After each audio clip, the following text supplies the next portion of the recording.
พุทธเจ้าเปิดโลกโมเปิดบารมีพุทธเปิดโชคดีให้ลูกร่ำรวยปัดเป่าความจนให้พ้นดวงสวยศัตรูมอดมวยสิ้นมรณาเปิดโลกเปิดจิตครอบจักรวาลอำนาจหลังไพศาลผู้คนเมตตาเดินดงแดนไกลขอองค์ศาสดาจงช่วยคำจุนเดินดงแดนไกลขอองค์ศาสดา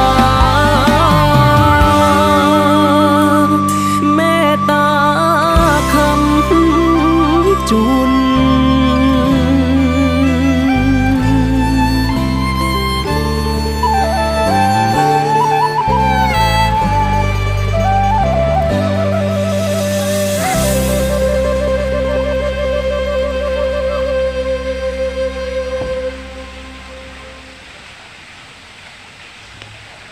กินข้าว